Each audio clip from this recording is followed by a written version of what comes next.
Welcome to the For the Love of the Game podcast with your hosts, Jefferson Belfort and Brian Hernandez.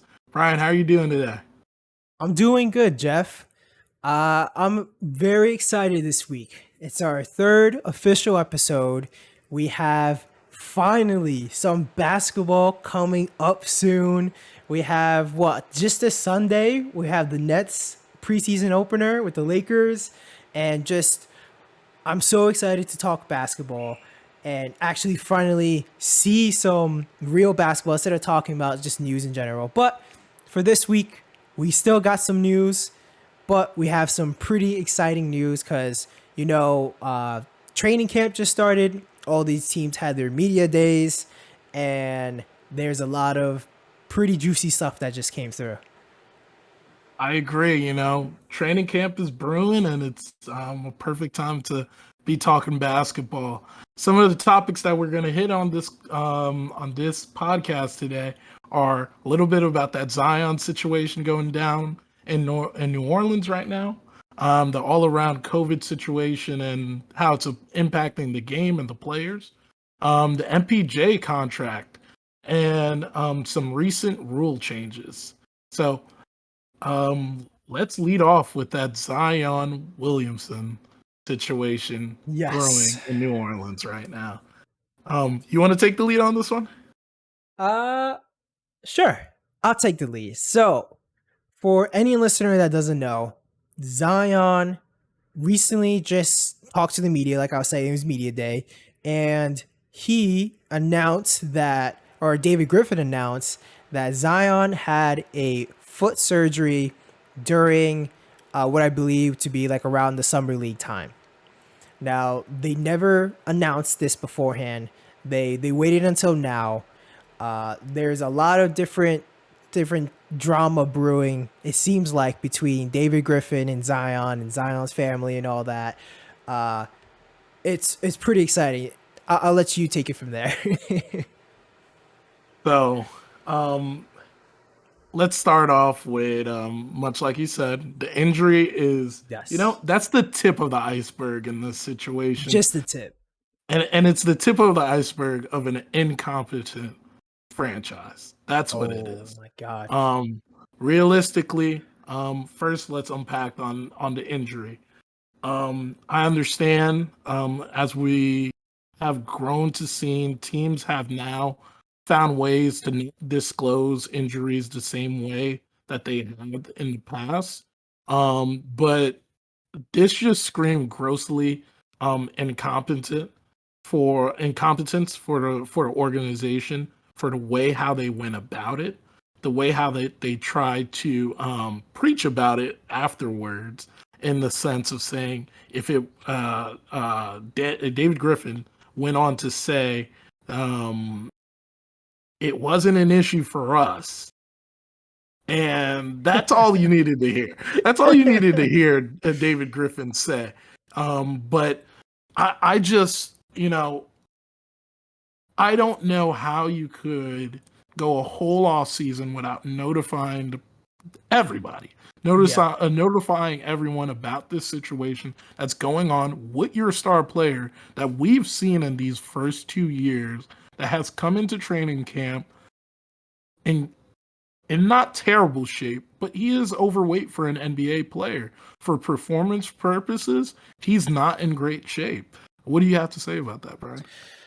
Man, it's a big problem with Zion. So again, for listeners who don't know, I am a diehard Knicks fan. So going into that draft, I think everyone was kind of like, "Oh, the Knicks are getting Zion. And going into it, I was like, "Man, getting Zion would be amazing." But always the red flag would be his weight and how he plays and how he moves. And I mean, this going now, I would love if Zion would somehow ever go to the Knicks, but not the conversation. But with Zion, if you look at him, this man is so heavy. I think he's 280, and I think at some point I saw a graph at some point, and it was like the heaviest players in the NBA, and there's Zion at the top of the list, and it goes by like who's the heaviest and who's the tallest. And you could just see Zion's such an anomaly. I think the other heaviest was probably like Boban, and we know how tall Boban's, like 7'2" or something like that. But this man is going to have a lot of trouble staying healthy. I don't see how he's going to stay healthy for the rest of his career unless he gets some weight down. But his game is literally, let me be super explosive and super strong at the same time. That's what makes him very special. His elite athleticism in his body. And that also is like a double-edged sword, because him jumping and having that force on his knees all the time, that can't be good on him. And as you see, he has a foot surgery. It's a mess. It's a mess. And where I want to pick up on that, and I'll give you exact weight on him, is 284. He's sitting at right now. My goodness. It's starting to feel like at this point in Zion's career, and granted, it's very early to be saying this, but like he looks like he's going to be one of those players that's going to be a cautionary tale for other players in the future. Granted, I don't know where his career trajectory is going to take him, and this is why it's always important to think about what sucks about the draft is, yes, you do give organizations an opportunity to have top level talent coming to their teams and potentially revitalize their organizations, but there's a reason why you're on the bottom of the totem pole, right? It's because there almost is it's almost a fact that you guys are incompetent about how you guys are handling things. So you bring in a guy that you already clearly saw in college. He was leaning towards those issues with weight. There should have been a plan in place as soon as the guy came into the league, 100%. where he knew that we're not playing with this. This is not a joke. I understand you have your own beliefs of how you think you want to carry your weight, how you think you're game ready, but for sustainability, you're not playing the level of games in college where you play on a high level. Correct me if I'm wrong, around 40 to 50 games if you go to the tournament, right? That's the amount of games that you're going to play. That's 2/3 of an NBA season, not even counting the playoffs. So you have to keep that in mind. How is someone going to say this is sustainable with that type of weight at that type of size? Just driving down the lane, being aggressive at the rim, it becomes an issue. So that's where it leads me to, once again, it's a level of incompetence that's in the front office that they wouldn't even have a plan in place to stop the thought of something like this from progressing from year to year. Because if you let Zion have free reign in that sense to decide it's my body and I'm going to decide how I'm going to play, I understand. Yes, you are, it is your body. It is your choice to do this, but Zion will face the consequences on his body and not be able to produce for the money that you're giving him. And that then leads me into,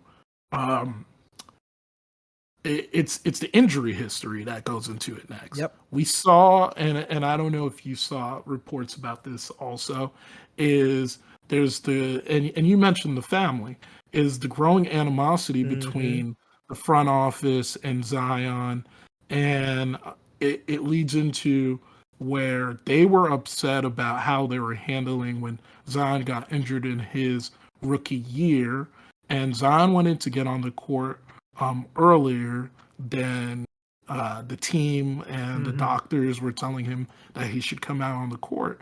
And granted, as a player, you're always going to have that drive to want to go out there and play and be there for your teammates and just, all out, show out, right? So I hear you. I hear Zion on that. But that's when you have to have leadership that is making it clear to Zion that the only reason why we're doing this is for preservation of your career and preservation of our sustainability as an organization to have a decent team at least. You know, like I'm not Yeah. even asking to have a finals contender, but at least a decent one. Yeah, I think exactly what you're saying. It's a big. David Griffin, over the last 2 seasons alone, has shown us that he has no idea what he's doing. Look at how he handled the whole JJ Redick situation. That's one. Look what happened where he signed Eric Bledsoe to a terrible contract and now just had to do this giant trade just to get rid of him, and Steven Adams and all that. Like, this man does so many terrible transactions and handles his players poorly. Look what happened right now. So in the media day that you had with Zion at some point, they a reporter talked to him, or a reporter asked him like, "Oh, we heard reports of David Griffin coming into your hotel room and playing piano for you," and for some reason, like Zion was just like, "My source is per me, but why would I ever let a grown man into my room and play piano for me?" Like, He did mention it was a keyboard. So he did not allude that he did not play music for him. He just said it was not a full-blown piano. He said it was a keyboard. I heard him. I listened to it a couple times because I was like, kind of. Wait, did he just say that he really did come? He did play music for you, though. Yeah, maybe. Yeah, so maybe that was actually a very good catch. Maybe he didn't actually let him play music for him, but David Griffin did come with the keyboard and did intend to play music for him. But maybe he never actually did. I don't know. Maybe Zion stopped him. and that was per an Athletic report, I think that was coming from. Yeah. And that dives into, you know the saying, heaviest is the head that wears the crown. That's David Griffin. Man, like you gotta look at the track record, right? So bad. I always say that if there's a job in the NBA that's unredeemable when you have a bad rap, it is the GM. It is the president of basketball operations, because those tendencies that you had in the past is still going to be present on a different team. I've watched it personally with looking at like guys like Billy King, that was a general manager for the Nets, and you watch what he did with the debacle with the Nets trading a lot of assets to the Celtics in 2013, right? But that wasn't just out of the ordinary of Billy King. Billy King had that same level of incompetence was shown when he was the Philadelphia Sixers GM, where he could not put a competent team around a generational talent in Allen Iverson. Yeah. So why would you believe that he would do that for Darren Williams? And it's the same thing that I feel with David Griffin. There's a reason why he parted ways with Cleveland. Then a few years after, he speaks about the stresses that it takes to be around a guy like LeBron, where you take the criticism and LeBron takes all the praise. And granted, I understand that. You've heard that from other players that's been in the LeBron stratosphere that says that happens. But you as a GM should not be worried about that. Yeah. And it's telling that he gets this opportunity to be with the Pelicans, so to speak, a chance at redemption, to see and prove that it wasn't just, LeBron carried the Cavaliers to that championship and won it all on his own. You get a redemption with another team, and what you do to start off, and I'm going to rattle off a few things that just is off-putting with this team and these years that David Griffin has been the president of basketball operation. You go as far back as when Alvin Gentry was the coach, and Alvin Gentry brought up that when he first came into the culture, are brought up the culture around the team. David Griffin said that this is a family, that we're going to be together. We're going to go through this all together, and we're going to be great together with it. And Alvin Gentry said that he believed in that. He honestly believed in that when David Griffin came into the organization. And then as the struggle started to come, as they just traded their best player in Anthony Davis, he was heard saying to other members on the staff that Alvin Gentry has all the answers to the test and he's still failing. Why would you even let that stuff out about your own coach? You know, I know it's not the guy you handpicked. Granted, you see that with a lot of situations where the GM did not handpick the coach and they're just inheriting a coach, and then they wait respectfully and then get their own coach in there. But to openly, not openly, but to have it out there to other staffers that that's how you feel about your coach, that's not fair to the coach. And it led to, a bad relationship on that side. You brought up Eric Bledsoe and bringing in Halls. No, why did I say Halls? I can't remember the center's name right now. Steven Adams? Steven Adams. But yeah. But you bring up Steven Adams, two guys that he brought in and already are gone, right? Yep. And then not only that, there's reports that when they brought in, you know what? Actually, I'm gonna stop a little bit. I'm gonna let you get in on this as well, but I'm gonna carry on with this because I have a lot to say on this. It's just exactly what you're saying. He left such a large paper trail that people can go back and just see how terrible of a job he's done.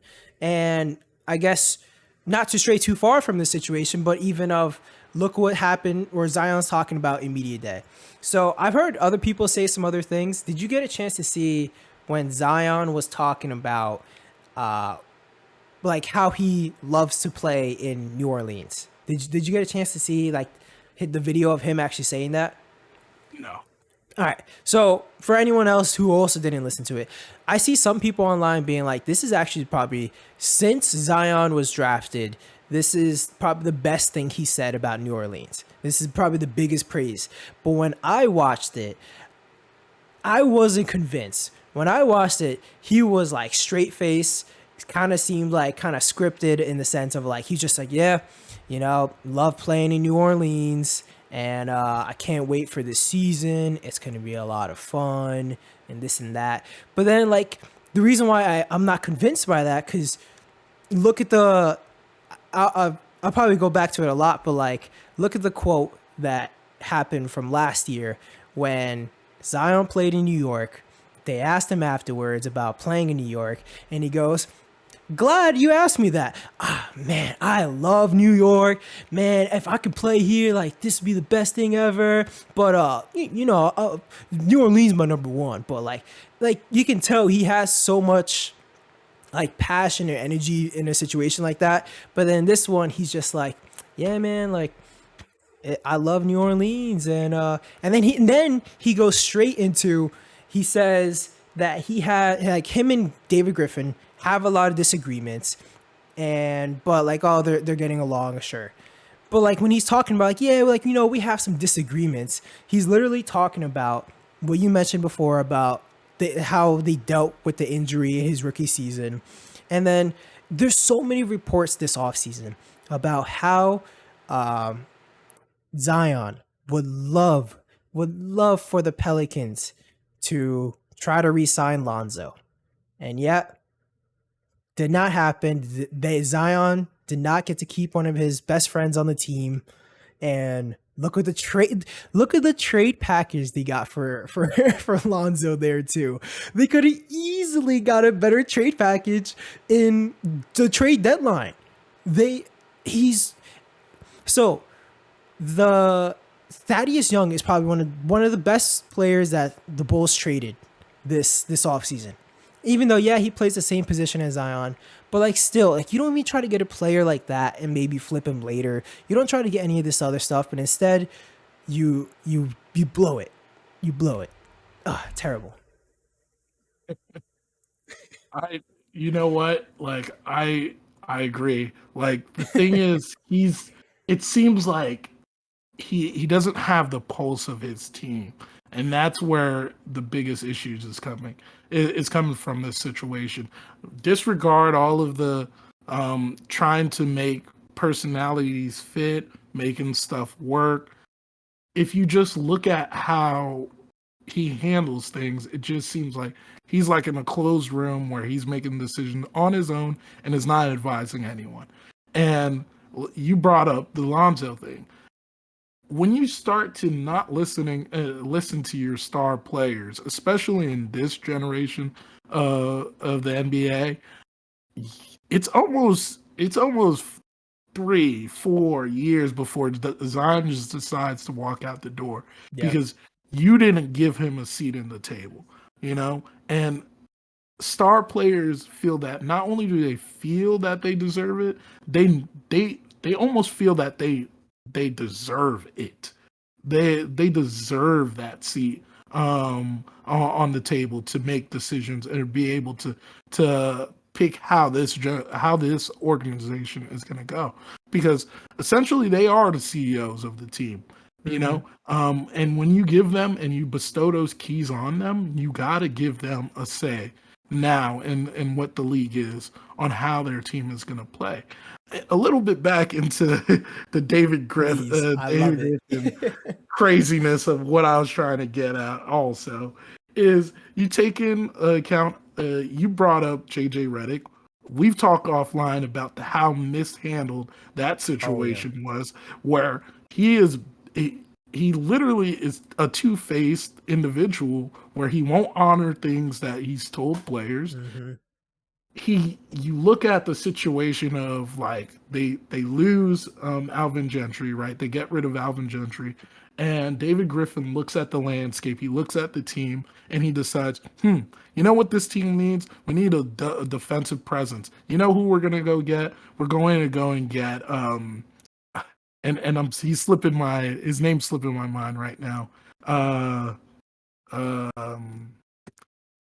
He used to be the head coach of the Heat. I'm forgetting his name right now.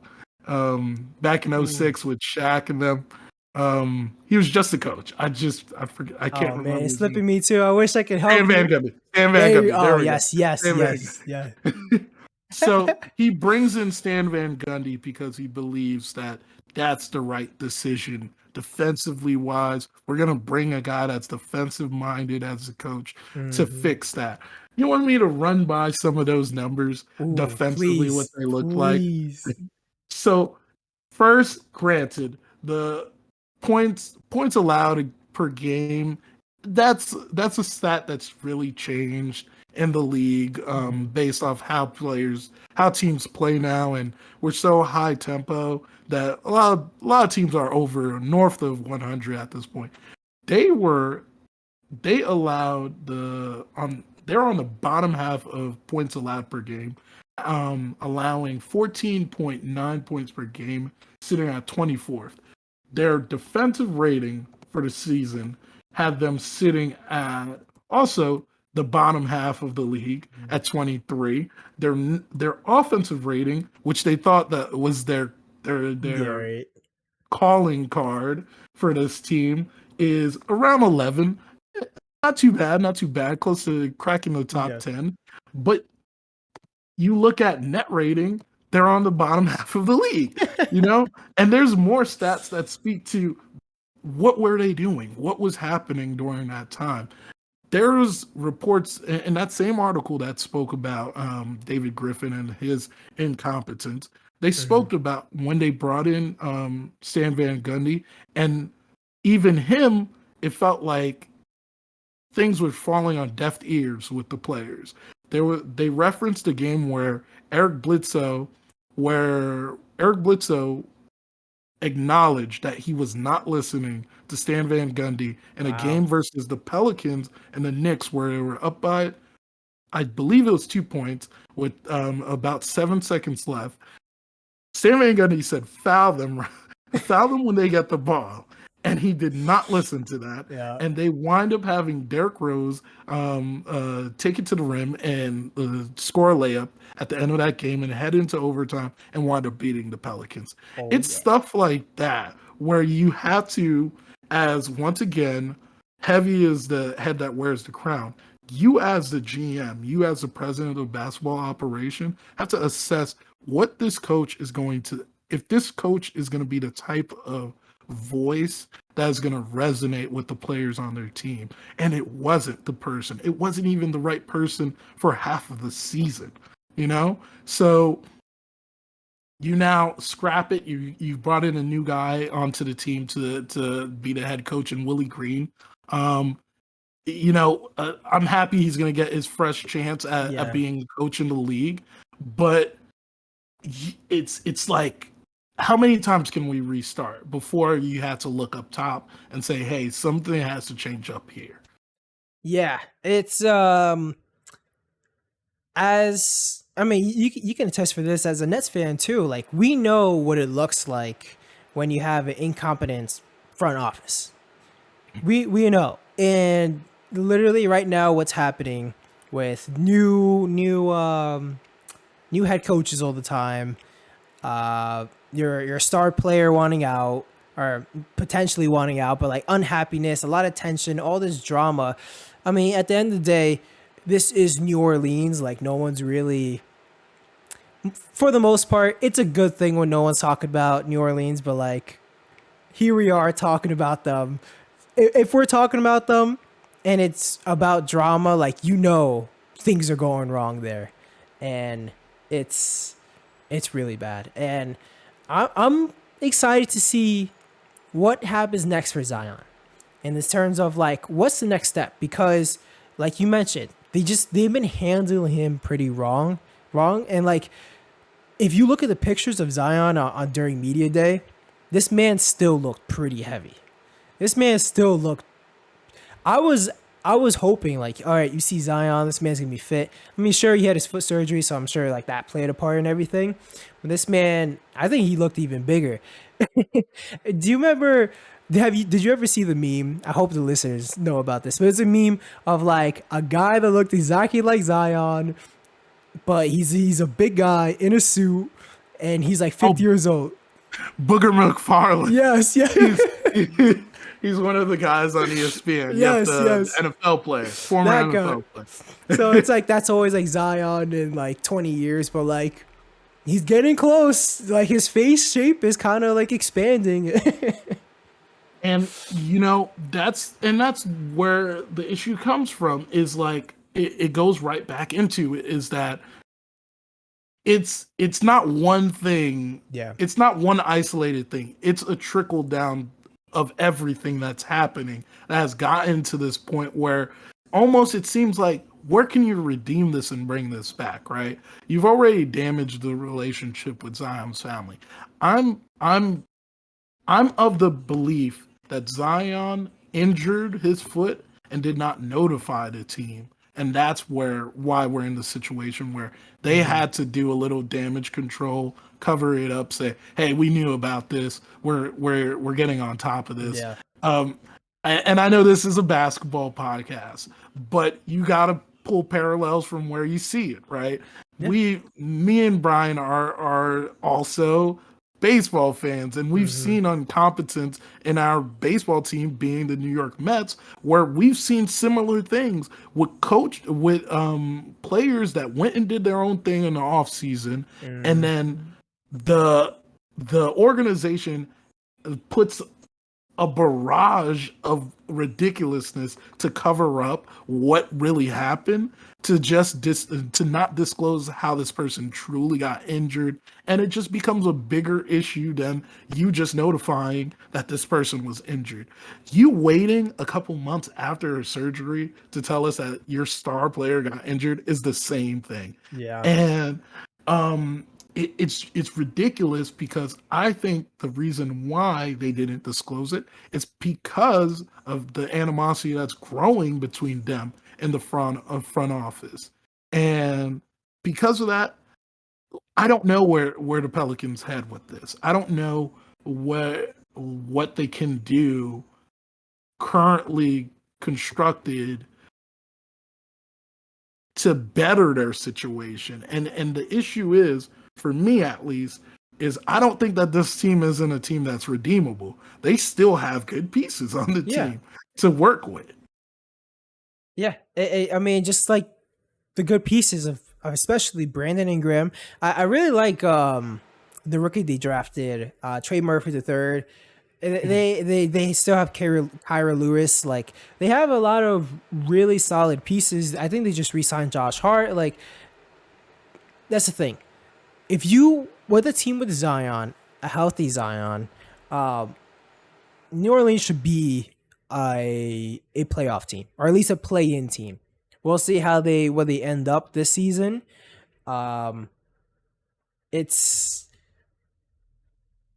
hard when you have a player like Zion and all these other players to be bad, but yet somehow we always see them. They're just not up to par. All right, I think we covered the Zion situation enough. It's crazy. I love talking about it, but let's move on to our next topic. And I know you have a lot into this, which is the Kyrie situation, the Wiggins situation. Do you want to take it from here? Yeah. So first, I'm going to preface with saying this is not an attack on anyone's personal beliefs on this. This is within the frameworks of these are employed individuals for an entity that they signed and agreed upon to follow said rules, and using said rules, keeping that in consideration. So as I preface that, I will lead into what I'm going to say. Is this situation, I was here last week defending Kyrie about media disrespecting him, right? But now I'm on the side of, it almost is when you have decided to become the person that is going to be an agitator of not following the norm of what's happening and what's in your situation, you then become the story, right? And as much as he's right, it is his personal decision if he wants to disclose it or not that he took it. But when it comes down to when you are mandated on a job where the mandate is not even coming from the team, it's coming from the city that you live in, you like, it's not, I'm not going to say it's his obligation to follow, because everyone's entitled to do what they want with their own lives, as much as anyone would want to feel one way or the other about it. But he's entitled to have his own opinion with that. But when it comes to, the magnitude of where you're playing, what goals you've set for your team at this point, why is there this unnecessary need to bring a drama into the equation? And this is something that could have got resolved when, like, the other 90% of the league decided to get it resolved, right? And not have this be an issue. Or also have this resolved in a more timely fashion than wait till when training camp comes up and start voicing your opinions about it. Granted, he did not say anything one way or the other about it in media day, but to let it fester and allow for it to be something that becomes a conversation piece is where I'm having an issue with Kyrie. And Kyrie has to decide, like, hey, like, sometimes I agree he's wrongfully targeted in some media pundits want to add on to the fire of something that's going on in his life, right? But at this moment, at the magnitude of what it is, where you have 90% of your league already agreeing upon this is the way we're going to do this, it's almost is that point where you either you gotta respectfully decide I'm gonna walk away from this, or I'm going to buy into this and I'm going to do what's best for my career and continue with the rest of my team in that sense. Because this is going to be an unwanted cloud hanging over the team that has championship aspirations. Yeah, it's tough. I was listening to the Zach Lowe's podcast, and he was mentioning that I believe, hopefully I'm not wrong on this, but from when I was listening to it, I remember him saying that there were actually Nets players just like a week or two ago that did not comply with the league's rules. They didn't comply with their vaccination rules. What does that mean? Did they have it or not? We don't know. But all that's saying is these guys, there's other guys other than Kyrie. But by media day, we know that all those other guys, if let's say at least one other guy that didn't have it or didn't comply, is now compliant. And Kyrie was the only one there. And it kind of goes to like your point of like, it's kind of bringing more drama than it's unfortunate because the only places that are having this rule and having to deal with this, because I'm sure there's other players in the league that also possibly don't comply, but it's only a big problem because in New York and California as well, right, where or where Golden State is, yeah, you need to San Francisco, yes, you need to be vaccinated in order to play home games. But this does not apply to away players. Away players don't need to comply to this rule. So this is bringing on so much drama already. Like just before we started this, I saw like probably not the best person to talk about this, but still a former NBA player, Shaquille O'Neal. It was just like, if someone on my team cannot play home games, I don't want them on the team. Like it creates so much problems, and it's a huge mess. I mean, like, so yeah, as a Nets fan, I want to get your feedback. Yes. Yeah, and I heard that comment by Shaq, and I think he was on the podcast when he mentioned that. He said he would go up to the ownership and say, "Get this guy out of here," right? Yeah. I think sometimes older players forget about when they were at that age and forget how troublesome they were at that age too, and they used to hear stuff like that. And so it's always funny when you hear like a guy like Shaq like talk about like someone that's openly defiant. But I'm not saying that Shaq was openly defiant, but Shaq definitely did things that rub people the wrong way, right? And I don't think that that's like surprising anyone that hears that, right?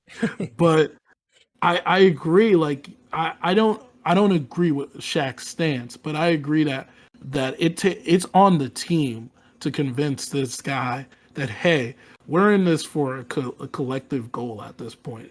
Agreed. Understand that you want to, if research is the thing that you say that you need to do, take as much time as you need. That's why you had the off season, though. That's why you had the off season to do that. That's why you had last season to even consider that. You are a prominent person even in the NBA PA. So for you, as someone that's a prominent individual in the NBA PA, I don't know if he still holds that seat as the vice president anymore. But there was a time he was the vice president of the NBA PA, right? You having that prominent voice and you waiting to make a decision on this does not bode well for the rest of the players. And to have like 90% of the league already complying with it and you're deciding that you don't want to, it is a cause for pause. I don't feel one way or the other on Kyrie as a person on this. People that are adding that aspect to it, they're losing sight of this because like I said when I prefaced this, this is a job. This is they're of an entity that you have to comply. Just like if my job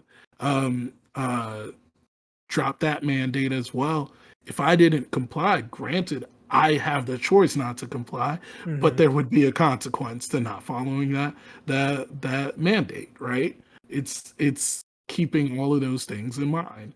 So um that's where it leads me into like Andrew Wiggins, where Andrew Wiggins, and I haven't been able to dive in deeper to find out what religious reasonings Yeah. are is he pertaining to, that is stopping him from taking vaccines. But I know there is some religions that do, Hmm. like even beyond before COVID, that had um, those constraints, and say that you can't do that, right? Yeah. So, but I don't think it's the NBA's place to tell, even if you have the religious constraint, NBA is not the one that you should be talking to about that in my mind, because that's mandated by your city. But Yeah.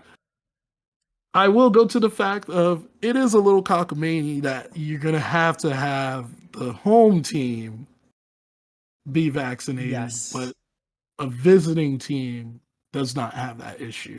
That is the part where I am of the mind to say, okay, that sounds crazy to hear that, because then that's when you get collective buy-in from everyone. In my Hmm. mind, if you say, regardless, anyone that comes in is of that mindset that they need to be vaccinated, because Yeah. I'm sure that's what you impose on individual. They're going to impose on individuals that are visiting into San Francisco, are visiting into New York, that they can't go to a gym, they can't go to venues without having the vaccination, right? So why would you treat a visiting basketball team differently? Yeah. The visiting thing is, I always thought that was very strange. Um, it seems like it would, like you're saying, fix the problem sooner. Hopefully, if this would be a much bigger problem that this would have to get addressed if also visiting players were not able to do this, or weren't able to play the games. I guess putting aside like whether they should or not comply, it's very tough. But how do you think the the Nets? How does this affect the Nets? Do you think this affects the Nets not being able to have Kyrie? Do you think this affects the Warriors? Because is it also a problem for them to have practices? Because I believe I think I was listening also on the Low podcast where he was saying that the Nets are currently in San Diego right now, having their training camp, and like Kyrie's there and all that.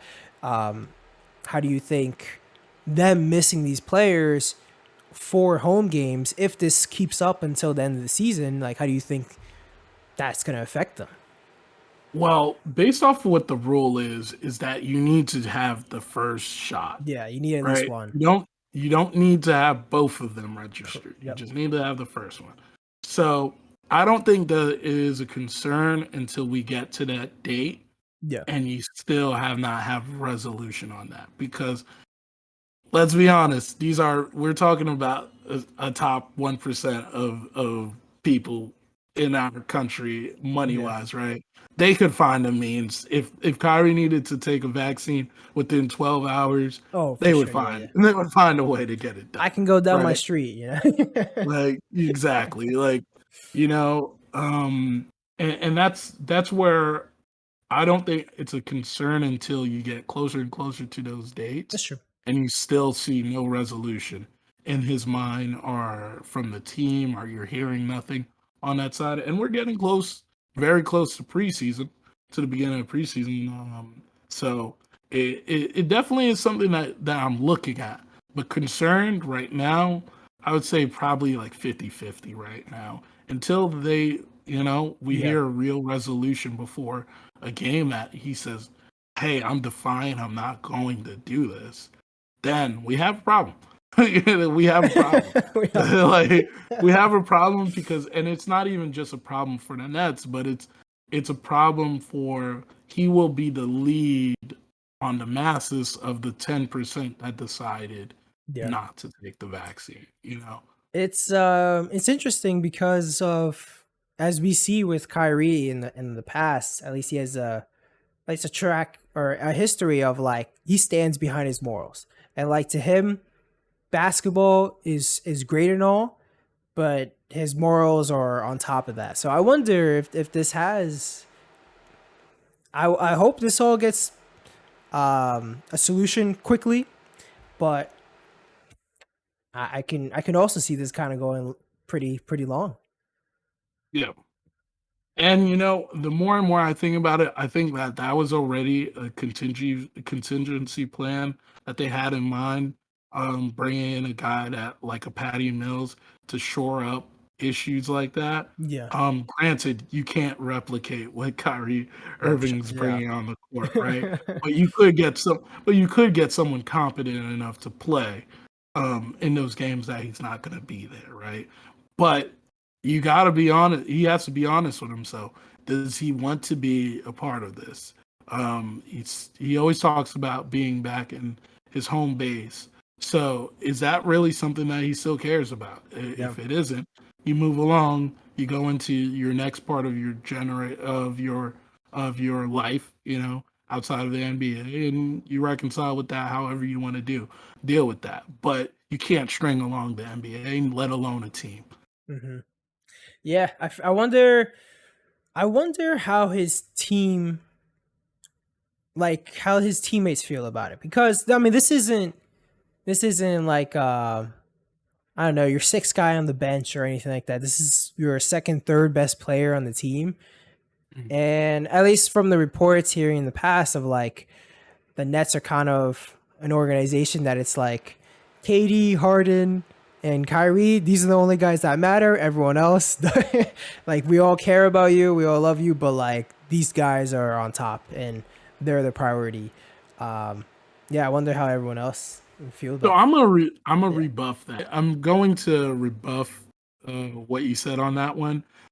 Yes, I agree. Those three guys do take precedent on decision making for the team, but a little bit of the reason why the Nets are in the situation that they are in right now is because they do take an importance in providing a culture for the players where they feel valued, right?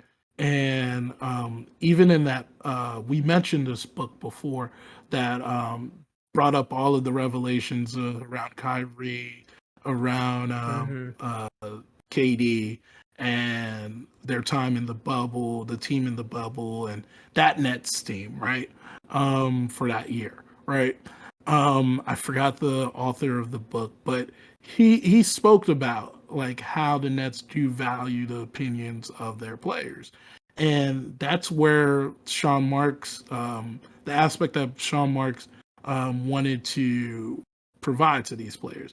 So, granted, yes, lower players on the totem pole, they may not have the same level of decision making, but they feel welcome in the situation. So I think, and I'm of the mindset, and this goes back to I was listening to the Looked On Nets podcast, the Looked On, yeah, yeah. the Locked On Nets podcast sometime last week, and they were mentioning the stark differences between the Ben Simmons drama and the Kyrie drama. And the biggest difference that is there is you do have a similar situation in disgruntled superstars, right? But it's how the organization decides to handle it, Yeah. right? Whenever an issue arises with Kyrie, the organization decides to mitigate it or finds ways to mitigate it, even if it sounds like, quite frankly, like BS. But they find ways to mitigate it so that it doesn't seem like they're not on the same page. And that's been something since the beginning that they've been wanting to be able to show is that hey, no matter if this guy's in the wrong, we're not going to make it seem like he's being alienated and left out. So I think, and I'm of the mindset that even if Kyrie does what he does, the Nets will still back him Hmm. openly, but there will be an internal struggle with players that, like, at some point, KD will have to say, "Hey, man, it's put up or shut up time, man. Like, it's Yeah. that time. Like, we're working for a championship. We're working, especially with Harden now on the team. He's gonna especially say that is I'm looking to cement my legacy, and you're kind of impeding that, you know? Yeah, actually I love that you brought that up because the differences between what's happening with the Nets and the Sixers, because like we mentioned last week, of all this stuff is happening with Ben Simmons, but you don't hear Joel Embiid or anyone really coming to defend them. And when they do, there's some backhanded way, and the organization publicly says, "Yeah, I really love this player," but then you have Daryl Morey tweet or liking memes about Ben Simmons, and you have all this stuff, and like they're not actually backing him, as you see. They're just kind of saying this because they want to, I guess, have a picture of Mm. what their organization should be. But then you look at the Nets, like you're saying, where you have the Nets openly talking and backing Kyrie. You have, I believe I even heard like Kevin Durant backing Kyrie. Like everyone is still backing him, and that's very promising. What I do actually find kind of funny though is I wonder how true it is of the Stephen A report of like he was just saying of like, oh, the Nets behind the scenes are starting to get really frustrated with Kyrie. But as you know, they still have his back. But I mean, I guess they have some points like they can be frustrated. So I think that was pretty funny. I'll add something to that Yeah. as well too. Is that it's funny you bring up the Sixers situation because it made me, and I know I started it off, but it Yeah. made me think about how we're not that far removed from Brian Colangelo being fired for having a burner account of True. ripping Joel Embiid. To have that on Wow. the same organization, like that Wow. same issue come up, like it's like it's almost like it's comical. Like it's a joke for the team to do this stuff, you know? Like granted, I'm sure there's probably other owners, there's other GMs that do the same thing, Hmm. but for it to get caught with it twice on one team, Yeah. at least it wasn't a fireable offense on this one, you know. But it's comical, you know. Man, I completely forgot about that. That's hilarious. So, I say let's move on to our next topic, which is someone just signed a giant contract, and that man is Michael Porter Jr. This man signed a 5-year, $207 million extension. And anyone that needs to do quick math, I already did it, long math, but $41.4 million per year for Michael Porter Jr., who just played his third season. Well, actually, he just played his second season because his first season he missed with his back injury, his rookie year. So I'll kick it to you. What do you think about this extension? You know what? Before we even get into that, the Okay. funny thing is that Michael Porter was actually someone we should have slid into that COVID situation too, because he actually openly said that Oh, he true. doesn't feel Yes, comfortable with getting the vaccine. it's But very true. I guess there was a reasoning why he Yeah. was the next segment, right? So, when I first heard this, I was of the mindset to come here and literally rip the Nuggets about this. Okay. And But you changed. yeah, I've changed. I have changed my mindset on it. Okay. Because what was the number you said yearly? It was like 41.4 a year 41.4, for the next right? 5 years.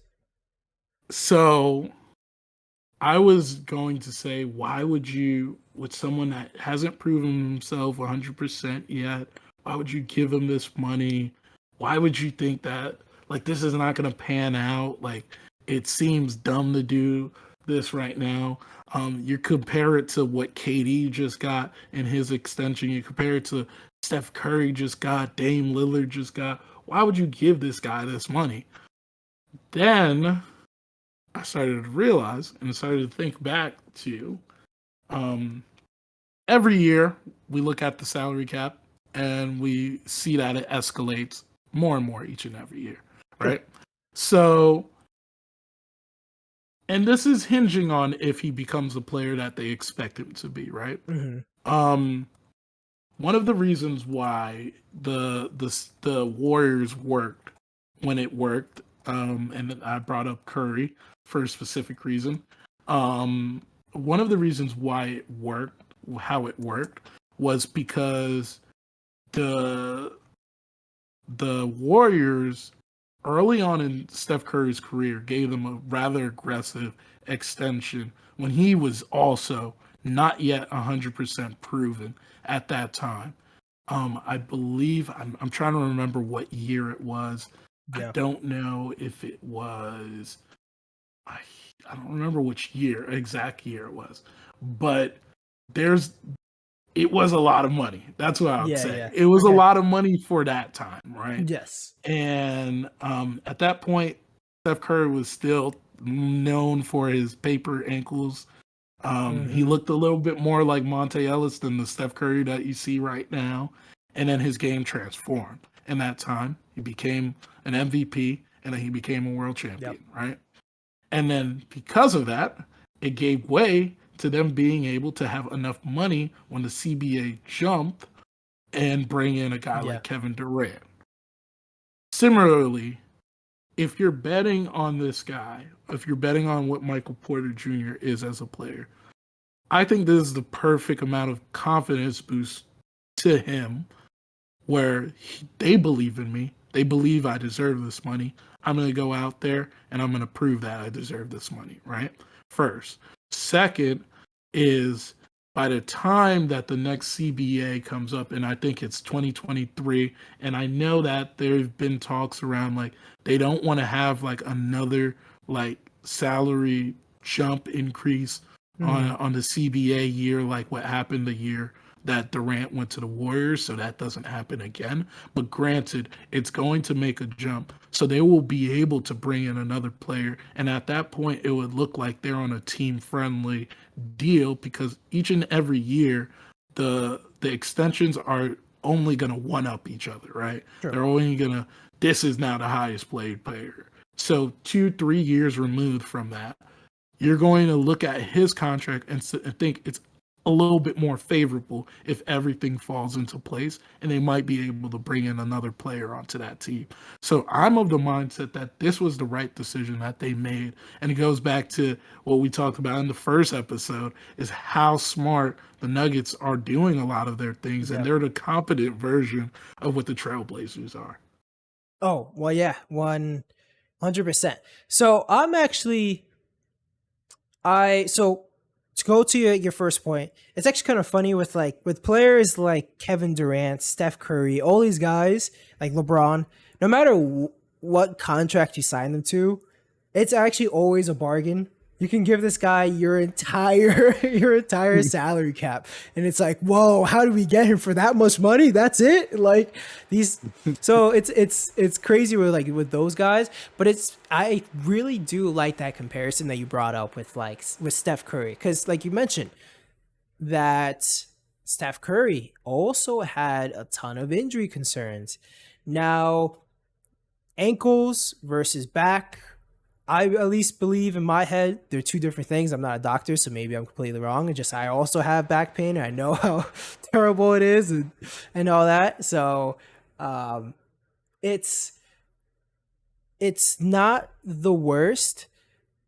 I just my concern is like I was saying. So back injury. At least I believe in the back injury that there's higher risk there. So it's a high risk, medium reward kind of play, in my opinion. Because, like you're saying, in 5 years or 4 years, this contract's actually going to look pretty favorable if he's still producing to the caliber that he is right now. Like even now, or that they hope him to be. Like even now, looking at his numbers, he is extremely efficient. Like I always knew Michael Porter Jr. was a great shooter, but like looking at his numbers, he shot 54% from two and 44% from three. That's pretty insane. And also that's shooting six threes a game.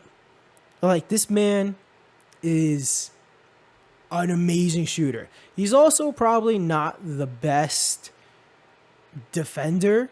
And at least my concern is like, so you have him. Who's more valuable to a team? Michael Porter Jr. or a player like Mikal Bridges? What do you think? If you mean in general, Yeah. in my mind, I would say in general, I would still go with Michael Porter Jr. Okay. He fits in. I think his game fits in more seamlessly into a lot of different teams. Mikal Bridges. Well, you know what? Let me backtrack because I will say that Mikal Bridges does fit a mold for. He could get the job done on a bargain price. That's what I would say. But granted, I don't think he's too far removed from getting an absurd extension as well, too. Yeah, I think he's gonna get a pretty high extension. And even if he got this number, I wouldn't think it's absurd. But at least in my head, I view Mikal Bridges way higher than Michael Porter Jr. They're just because of like, he's a 3-and-D player is so valuable to any team, and especially the kind of defense that Mikal Bridges plays.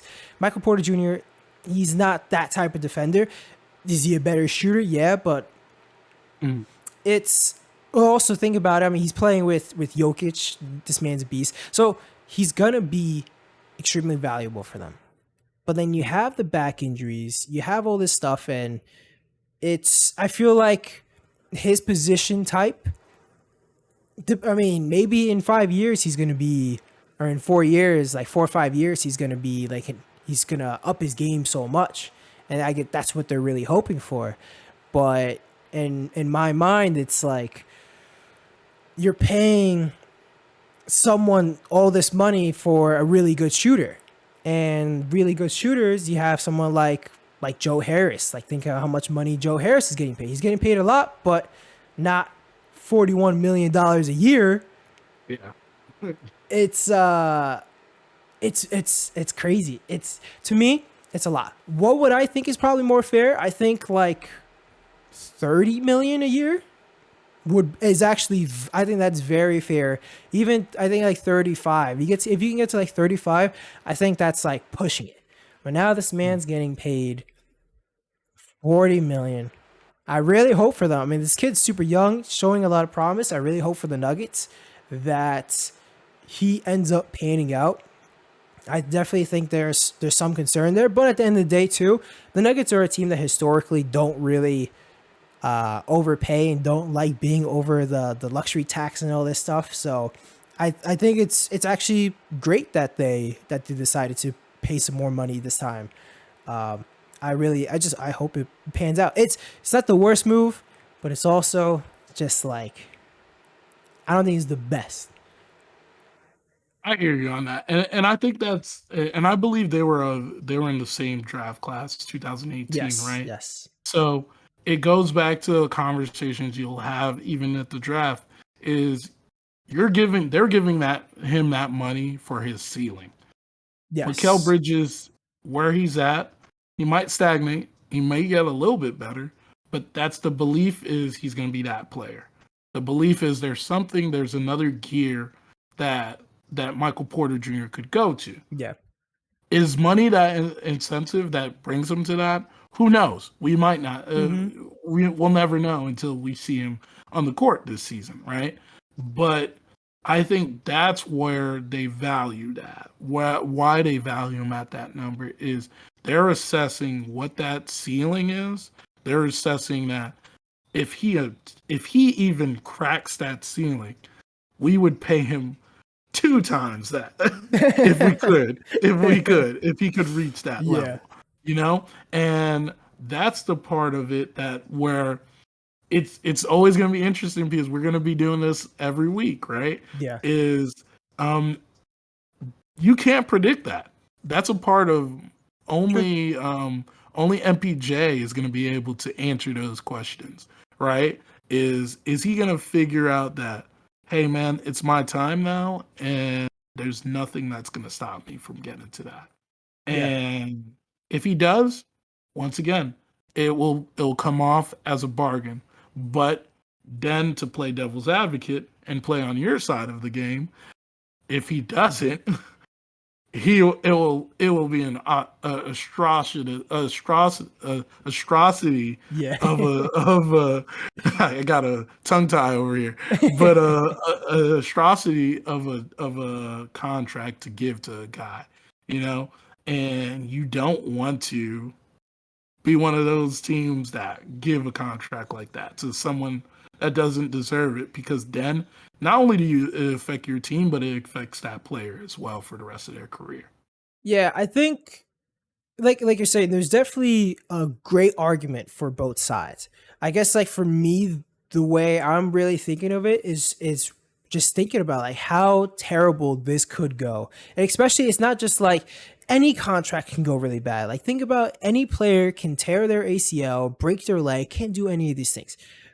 Knock on wood, none of this stuff ever happens.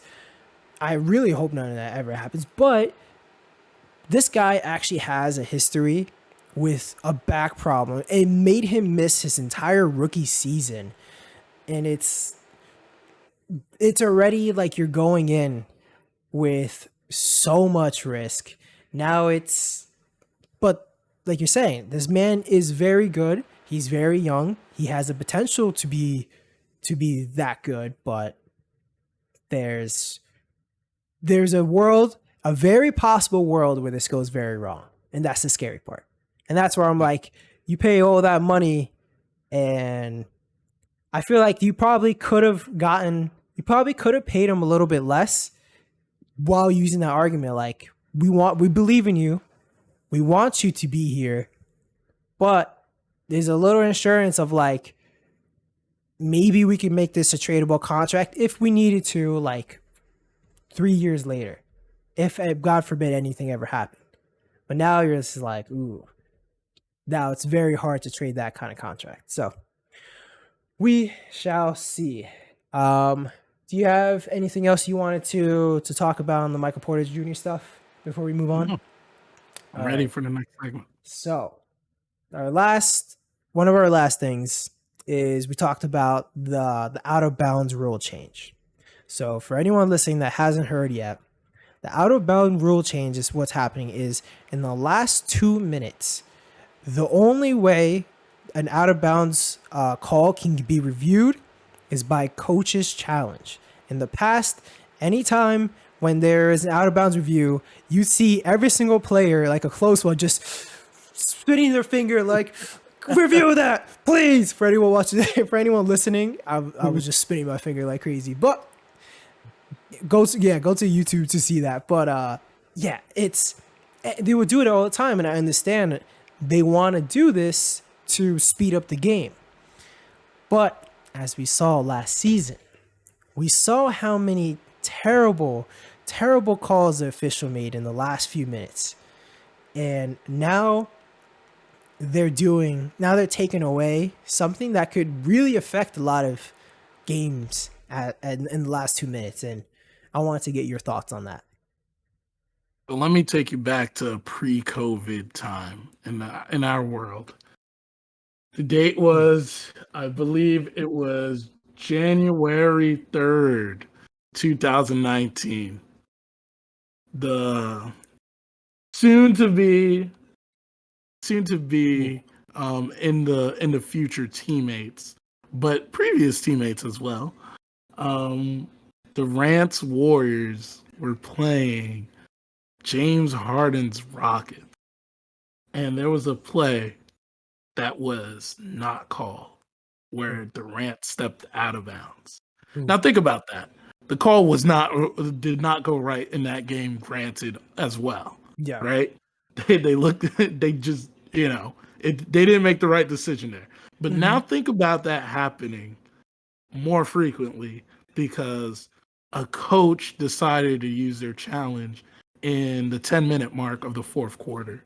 or they decided to use it in the first half and lost it, and now they don't have a challenge to go back on a play that was clearly wrong, and everyone knows it's clearly wrong. The refs know it's clearly wrong, and no one could go back and change that. No one can say anything. No one can do anything about it. It's just going to give way to more media pundits having more things to talk about in the Yeah. morning is the real issue that I see from it. It could affect games in the long haul, also on the less funnier side of this, but Yeah. it could impact the it could impact where even seating. Like there's Yeah. when we look at the game, we look at how easy it is to be from fifth to eighth to being now in a playing team. Like games like those, if you lose that way, those are the games you're going to remember in the off season, remember the next year, or you Yeah. carry for the rest of your life. So like rules like this, I don't understand when the NBA comes revise these rules like this where it's a disadvantage to look back on these plays, because I think the NBA has significantly dropped the time of Oh yeah. viewership for like an actual game, where it's not a problem to sit around and watch an NBA game. It is very fast paced. There's not as much fouls called, and it flows. Like you can sit from beginning to end comfortably through an NBA game. Granted, there's other sports that should be looking at stuff like this, Yes. but the NBA is not the team, is not the sport that I think that should be delving in ways that they could shorten the game. I Yeah. think they've done enough, and this is something that they may revise in the future after. I don't know. And before I let you go Yeah. again, Brian, is why aren't they just gonna test it out in the G League? You Yeah. know, you have the G League now with the developmental like teams like Ignite Hmm. to test stuff out like this and see what that would look like before you bring that to the NBA. Or maybe they did. I haven't done enough research on this to say that they didn't, but True. I don't think that this is the right decision to impose something like this. Yeah, I think this is very bad. I mean, like you're saying, we'll get to see how this actually turns out. But what it feels like from the outside is they're taking away the power of the coach's challenge, because in the past, we will see maybe in the second quarter, in the third quarter, a play that most people at first glance did not agree with. So the coach can challenge that. Great. But now, why would you ever challenge anything else other than just save it for the last 2 minutes? Just save it for the last 2 minutes and hope that you can get that game saving, maybe like out of bounds call or something else. You're taking away the power that you just gave all these coaches to not use that anywhere else, and you have to save that for the end of the game, because you can completely lose just by just by not being able to have the correct possession.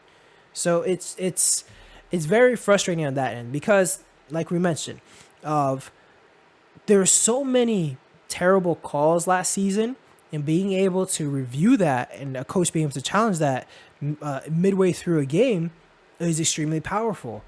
But like I say, you just take that power away. And I mean, these referees, they're only human. Mhm. So there's gonna be error, and there's gonna be a lot of error, which is fine. But there's no reason to try to speed up the game, like you mentioned, when it's already fast enough. It's Yeah. it's frustrating as of now. We'll see how it actually turns out at the end of the day. But at first glance, and I've really just thinking about it, it doesn't seem like it's the right decision. But the NBA is such a giant organization.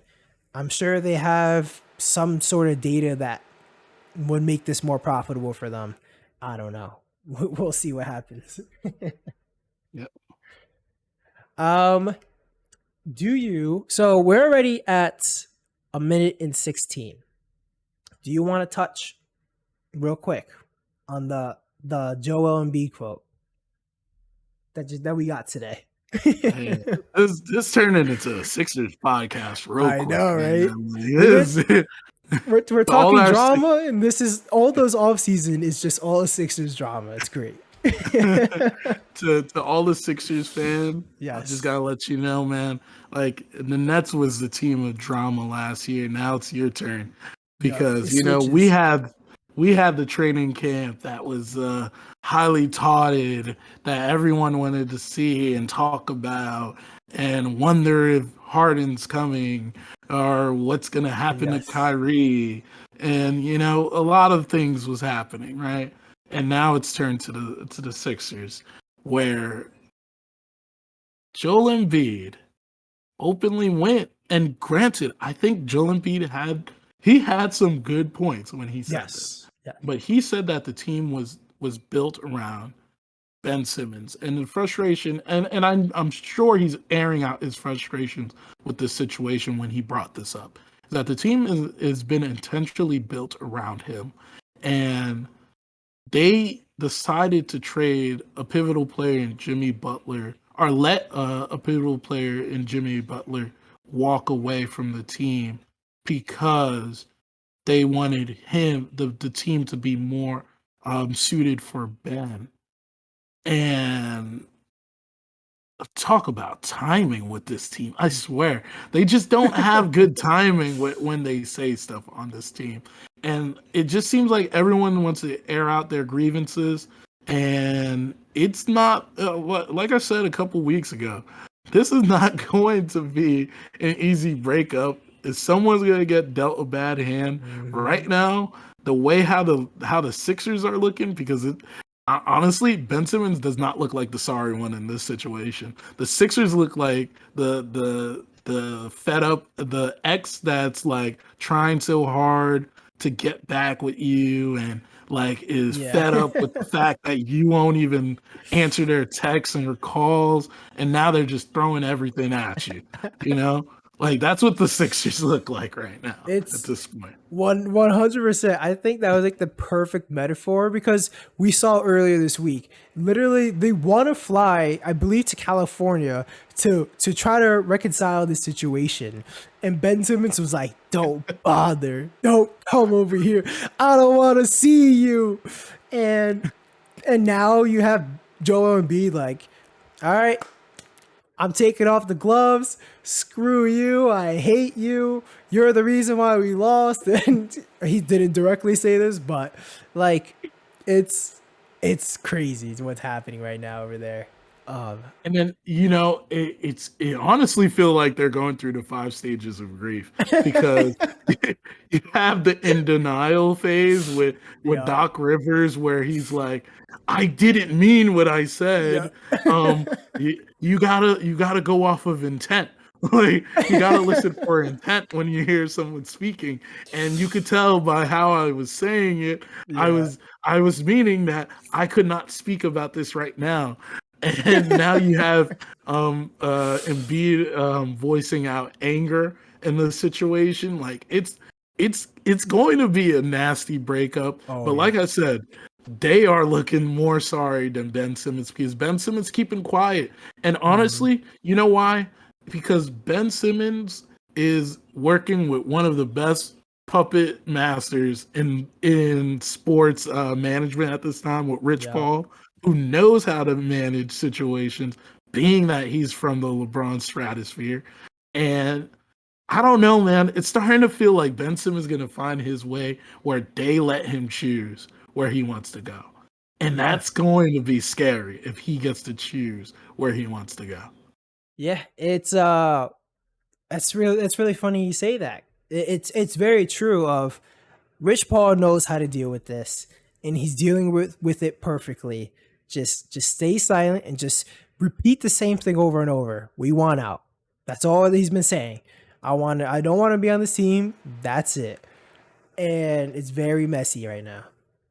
And this might be a good probably a side project beyond the podcast, or just like going over the microcosm of what Rich Paul is, because honestly, this is almost the same situation that he had Anthony Davis go through to get out of the True. Pelicans.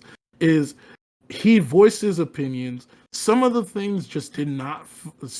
Some of it had true backings, right? Just like Ben Simmons has true backing about feeling how he feels about the situation, but with what's going on and some of the things that they say or they feel about the organization, they make you as a viewer start to believe it about the Yeah. team. like I'm just here, like I said, we're sitting here looking at the Sixers going like, you're just digging yourself in a hole. Yeah. And Ben Simmons not looking as bad as he looked when he first requested this. Wow.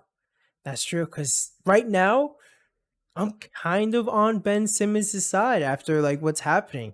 Just because of like how messy the Sixers just have been handling this. And that was definitely not my stance at the end of the playoffs.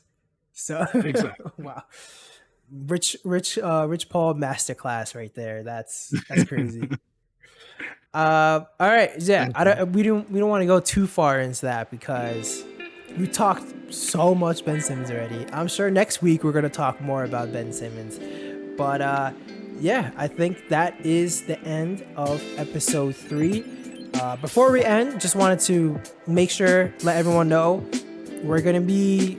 So our official schedule is gonna be, we're gonna release the podcast on Friday. We record these on Thursday nights. We release them on Friday, and then on Monday you will be able to find the clips of the episode that just released on that Friday.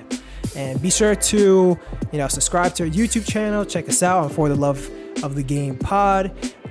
Check us out on everywhere you can find a podcast, whether it be on Spotify, Apple Podcast, Google Podcast. We're all over it. We're over there now. So that's all set up. And yeah, do you have anything you want to sign off with, Jeff? Oh, we are vamping up the social also. Make sure to follow us on Twitter and on Instagram. I'm sure we'll have that in the link on Yes, that'll be in the description of everywhere you can find us.